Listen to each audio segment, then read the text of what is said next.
Halo Sinekrip, ketemu lagi sama gue Arya, dan sekarang spesial nih karena gue mau ngomongin salah satu judul science fiction yang udah di request sama salah satu member La Familia Sinekrip, namanya Arzi. Jadi sebelumnya Arzi ini pengen request buat review Three Body Problem versi Cina alias versi aslinya, tapi jumlah episodenya sangat di luar nalar guys. Kalau nggak salah ada puluhan gitu dah. Sementara gue sendiri kan udah nonton yang versi Netflix ya. Kalian bisa cek video review gue yang ngomongin Three Body Problemnya Netflix di Sinekrip ya. Ada tuh, cek aja. Dan gue akuin, itu salah satu serial science fiction yang mind blowing banget buat gue. Ngomongin soal invasi alien, tapi bukan kayak invasi-invasi alien pada umumnya. Lebih filosofis daripada itu cuy. Terus akhirnya Arzi ganti haluan dan request Three Body Problem versi animasi. Ternyata emang ada, dan episodenya cuma 12 gitu ya kalau nggak salah, dengan durasi yang ya cukup manusiawi lah. Maka dari situlah akhirnya video review ini ada ya. Tapi sebelumnya disclaimer dulu ya, gue nggak pernah baca sama sekali bukunya Liu Cixin yang bikin Three Body Problem. Gue taunya murni dari serial Netflix pas lihat premisnya yang menarik banget itu. Buat yang belum tahu, Liu Cixin ini emang bikin 3 buku. Liu Cixin kan ngomongnya bener ya. Pokoknya itu deh, 3 buku itu ada Three Body Problem, itu yang pertama, terus dilanjut sama Dark Forest, dan yang terakhir itu ditutup dengan Death's End. Nah, kalau Three Body Problem yang ada di Netflix itu sebagian besar mengadaptasi kejadian di buku pertama ya, dan tipis-tipis buku kedua. Correct me if I'm wrong ya, siapa tahu ada yang udah baca bukunya lebih tahu gitu ya. Sedangkan Three Body Problem yang versi animasi ini, kalau gua baca-baca justru mengadaptasi kejadian setelah buku pertama dan sebelum konflik gede yang ada di buku kedua. Tapi buat yang belum pernah tahu apa itu Three Body Problem, gue bakal jelasin ya. Singkat sih, ini tentang apa. Karena menurut gue, kalian harus nonton sih ini serialnya yang ada di Netflix ataupun yang asli ya, yang di Cinanya. Intinya, ini adalah cerita tentang umat manusia yang harus bersiap menghadapi invasi alien dari planet Trisolaris. Alien ini disebut dengan nama Trisolaran, dan mereka akan menginvasi bumi dalam waktu 400 tahun lagi. Menarik bukan? Masih 400 tahun lagi loh. Gak langsung datang aliennya kayak film Independence Day misalkan ya. Ini kita disuruh nunggu. Kebayang gak itu konfliknya bukan cuma soal gimana manusia bersatu, tapi juga ngomongin soal moralitas, apa yang dilakukan manusia saat itu ketika ada ancaman yang udah pasti, tapi datangnya masih 400 tahun lagi. Silakan dicari jawabannya sambil nongkrong sama teman-teman kalian ya, lewat jam 12 malam ntar. Biasanya kan jam-jam segitu mulai tuh pembicaraan yang lebih serius dan filosofis. Secara garis besar di Three Body Problem, alien Trisolaran itu udah start duluan nih nyerang manusia. Sambil nunggu armada lengkapnya datang 400 tahun lagi, mereka itu ngirim namanya Sopon. Sopon itu teknologi yang bisa memata-matai dan memanipulasi realitas di bumi. Nah, ini yang jadi konflik pertama di serial Netflixnya. Saking canggihnya Sopon, mereka bisa mencegah perkembangan ilmu pengetahuan di bumi, terutama perkembangan fisika partikel dan eksperimen ilmiah gitulah. Terus dari situ para ilmuwan semua mati satu persatu. Intinya si Trisolaran ini nggak langsung ngerahin Death Star buat ngancurin bumi gitu ya misalkan. Mereka tuh nyerang dulu tuh para stakeholder di bumi yang bertanggung jawab sama kemajuan peradaban. Siapa stakeholdernya? Ya para ilmuwan dan orang-orang pinter lah. Ironisnya adalah semua ini berawal dari satu karakter ya, namanya itu Ye Wenji namanya. Ilmuwan wanita muda di Cina yang dendam karena dia ngelihat ayahnya, seorang profesor fisika, mati waktu terjadinya revolusi sains modern di Cina tahun 60-an. Dari situ Ye Wenji malah bergabung sama proyek militer Asia yang kerjanya nyari kehidupan ekstraterestrial. Sampai akhirnya dia nggak sengaja ngirim pesan gitu ke luar angkasa, dan pesannya ditangkap sama alien Trisolaran yang justru lagi mau nyari planet buat dijajah, karena planet mereka Trisolaris yang mereka tinggalin itu nggak stabil karena berada di antara 3 matahari. Makanya judulnya Three Body Problem. Alien Trisolaran itu percaya kalau mereka bisa menjajah bumi kalau ilmu pengetahuan di bumi hancur. Karena siapa tahu 400 tahun lagi justru peradaban di bumi udah lebih canggih dari mereka. Makanya Sopon duluan yang dikirim buat ngacak-ngacak bumi. For your info aja nih ya, semua elemen cerita Liu Cixin di novelnya itu based on ilmu pengetahuan yang beneran guys. Risetnya tuh ibaratnya udah kayak waktu Christopher Nolan bikin Interstellar aja lah. Jadi beneran itu ada ilmunya. Alasan Trisolaran ngirim Sopon duluan juga itu biar bumi nggak jadi peradaban tipe 1. Nah, jadi kalau kalian belum tahu nih ya, tipe peradaban itu ada 3. Kalau menurut seorang astrofisikawan namanya Nikolai Kardashev. Makanya ada yang namanya Kardashev Scale. Jadi tipe 1 itu peradaban yang sudah menguasai seluruh energi dari planet asalnya. Contohnya bisa mengendalikan cuaca, gempa, dan semua energi planet. Tipe 2 itu bisa menguasai energi bintang induknya.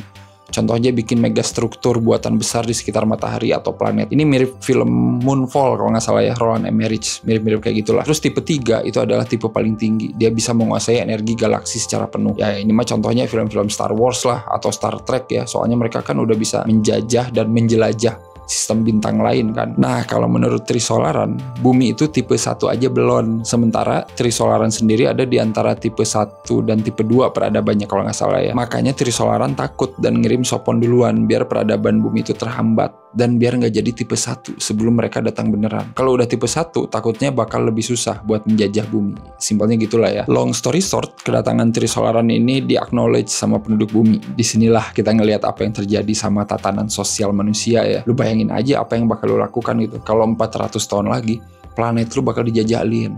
Tapi lu sendiri mungkin udah mati saat itu terjadi. Panik melanda, ada yang bertindak, dan ada juga yang membelot. Yes, ada yang berusaha jadi tim Trisolaran ketimbang tim planet bumi. Karena mereka berpikir pasti kalah. Ya logis sih. Ya udah gue langsung aja menyerahkan diri gitu dan jadi antek-antek Trisolaran. Disitulah Sopon masuk dan memilih orang-orang yang menganggap Trisolaran itu sebagai tuhannya mereka. Nah konflik terjadilah ketika tim planet bumi harus berhadapan sama antek-antek Trisolaran ya. Sampai akhirnya tim planet bumi itu berhasil mendapatkan informasi soal Trisolaran lewat suatu misi rahasia yang beneran jadi salah satu momen terbangsat selama gue hidup nonton sebuah cerita science fiction. Asli lu harus nonton, gue gak akan ceritain. Pokoknya momen itu digambarin juga di versi Netflixnya. Jadi lu siapin mental aja dah. Momen itu gak akan pernah gue lupakan asli. Salah satu momen yang bikin gue inget Tribadi Problem. Nah cerita di animasinya melanjutkan apa langkah selanjutnya yang dilakukan untuk mengatasi para Trisolaran dengan informasi yang udah didapetin tadi. BTW gue ngomong tim planet bumi dan antek-antek Trisolaran itu biar lebih gampang aja ya. Soalnya karakter bukunya kalau di versi Netflix itu dipecah. Jadi gak plek-ketiplek sama. Sementara di versi animasi kayaknya masih sama sih. Soalnya berpusat di karakter namanya itu Luoji. Yang di versi Netflixnya itu gak pernah ada. Jadi kalau nggak salah diganti sama karakter namanya Saul Duran ya kalau yang di versi Netflix. Intinya setelah misi rahasia tim planet bumi dalam merebut informasi soal Trisolarans, mereka memilih 4 orang yang bertanggung jawab untuk melawan Trisolaran. 4 orang ini disebut Wolfeser. Nah ini di versi Netflixnya juga dibahas kalau nggak salah di episode-episode terakhir. Saking canggihnya Sopon ya dalam memata-matai bumi, 4 Wolfeser ini diberikan kebebasan dalam bertindak karena itu mungkin bisa mengecoh Sopon kalau nggak ada yang tahu apa langkah selanjutnya yang diambil sama umat manusia. Nah si Luoji ini yang di versi animasi ini adalah salah satu Wolfeser. Awalnya dia itu profesor sosiologi ya kalau nggak salah, lupa gue. Tapi dia tipe orang yang bodoh amat, nggak peduli sama invasi karena ntar juga bakal mati duluan sebelum Trisolaran datang. Masuk akal. Makanya pas Luoji tiba-tiba dipilih jadi Wolfeser, dia ngamuk lah. Karena dia nggak mau terlibat sama yang namanya Trisolaran. Itulah yang jadi gambaran besar cerita di versi animasinya. Kita bakal nontonin proses Luoji yang nggak mau jadi Wolfeser sampai akhirnya dia berubah pikiran. Dan jujur awal gue nonton tuh gue bingung setengah mati karena itu dia ya, versi animasi ini kan kayak based on bukunya langsung.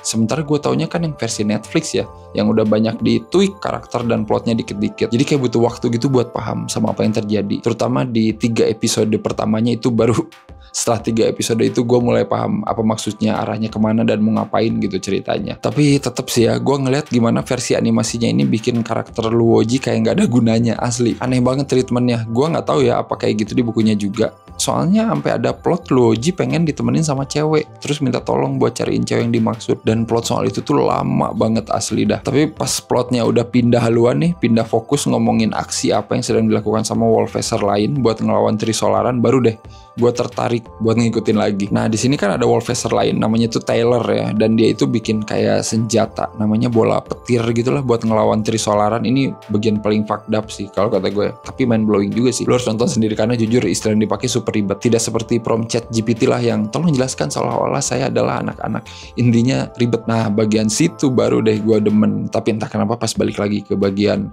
si Luoji ini agak malesin gitu, karena simply plotnya tuh gak berkembang aja, kayak stuck di situ gitu. Tapi gue paham maksudnya, kan emang pengen ngeliatin proses perubahan karakter dia. Cuma prosesnya kelamaan aja, dan tone-nya itu kayak beda sendiri aja gitu. Baru 3 episode terakhir gitu ya gue ngerasain urgensinya kenapa Luoji jadi karakter sentral di buku kedua dan ketiganya. Tapi abis itu seriesnya udahan. Kocak sih ini. Ini tuh gue nungguin momen Luoji ngasih solusi gitu buat ngelawan Trisolaran. Which is itu adalah garis besar buku kedua yang judulnya Dark Forest, bener gak sih? correct me if I'm wrong lagi ya. Jadi katanya kalau di bukunya itu Luoji itu nemuin cara yang lebih filosofis buat ngelawan Trisolaran. Namanya Dark Forest Deterrent. Pasti kalian pernah nemu pertanyaan gini, kenapa di alam semesta kita belum ketemu alien? Padahal alam semesta kan luas dan banyak. Jawaban versi Liu Cixin yang nulis bukunya itu kayak gini, alam semesta itu adalah hutan yang gelap. Which is kenapa judulnya Dark Forest ya. Jadi lu bayangin aja alam semesta adalah hutan gelap dan luas. Dan semua peradaban yang ada di alam semesta ini adalah pemburu bersenjata yang diam-diam mengendap di antara pepohonan dan hutan yang luas. Logikanya kalau ada pemburu lain di luar sana, mereka nggak akan tahu itu pemburu baik atau berbahaya. Jadi caranya buat bertahan hidup apa? Simpel aja, ya bunuh aja duluan pemburu lain itu sebelum lu yang dibunuh, bener nggak? Nah kalau diaplikasiin ke cerita ini, jadi setiap pemburu alias peradaban itu kan intinya pengen hidup ya, mempertahankan peradabannya. Makanya nggak ada jaminan kalau lu ketemu peradaban lain di luar sana, mereka bakal baik-baik aja say hello gitu. Lu nggak akan tahu niat mereka, apalagi dibatasin sama jarak antar bintang tadi ya. Makanya di buku kedua, si Luoji mencetuskan ide jenius, yaitu memberikan ancaman ke Trisolaran. Planet bumi bakal mengekspos koordinat planet Trisolaris ke seluruh galaksi kalau mereka menghancurkan bumi. Ngeri gak tuh? Jadi peradaban lain bakal tahu dan kemungkinan besar bakal melakukan hal yang sama dengan hal yang dilakukan Trisolaran ke manusia bumi. Jenius emang itu asli, emang Luoji. Tapi itu dia, gue nggak menemukan itu di versi animasinya yang bertele-tele ini anjir. Tapi udahlah, gue mau bersabar dikit ya, karena Three Body Problem tuh katanya diproduksi lagi kelanjutannya sama Netflix. Dan semoga gue bisa menyaksikan kehebatan Luoji ya dalam wujud lain di versi Netflixnya ketika harus menghadapi Trisolaran. Overall serial animasinya sih ngasih sedikit informasi ya soal tindak tanduk para Wolfeser termasuk Luoji. Tapi ya udah sebatas itu aja. Sisanya sih nothing spesial kalau buat gue. Dan kalau ngomongin soal animasinya, sorry to say aja nih, grafisnya itu ngingetin gue ke zaman PS2 ya. Ya nggak jelek sih, cuman ketika gue udah nonton serial animasi yang bagus gitu ya di zaman sekarang, ngelihat yang versi ini jadi agak gimana gitu. Tapi sebagai selingan atau referensi lain, kalau kalian baca buku Liu Cixin ya bolehlah nonton yang versi animasi ini. Tapi jangan kaget kalau lo bingung ngikutin ceritanya di episode awal-awal, karena gue sendiri juga bingung. Simpelnya storytellingnya itu masih ribet, nggak sederhana kayak yang di versi Netflix. Tapi anyway, thank you Arzi udah request buat review Three Body Problem yang versi animasi. Gue jadi kebablasan nih ngomongin Three Body Problem secara keseluruhan ya. Tapi kalau kalian udah nonton atau udah baca, bolehlah komen juga menurut kalian gimana, terutama Arzi ya, lu sendiri suka gak sih versi animasi yang ini? Dan kalau kalian pengen request film, series, atau trailer reaction atau apapun itu kayak Arzi ya, silakan join aja langsung membership La Familia di Cinecrib ya. Itu tier paling atas, di situ kalian bisa request apapun dan siapapun hostnya. Insya Allah dikabulkan ya. Sebulan itu jatahnya 1. Dan ya udah kalau kayak gitu, seperti biasa jangan lupa untuk like, share, subscribe Cinecrib. Kalian bisa follow Cinecrib di semua media sosialnya, ada semua, Twitter, Instagram, Twitter lagi, X, Instagram, TikTok, ada semua, silakan sikat aja. Dan join membership juga ya, kayak yang gue bilang tadi, jangan lupa, silakan mutir apapun bebas. Thank you banget buat yang udah nonton, dan mari kita tunggu Three Body Problem season selanjutnya di Netflix.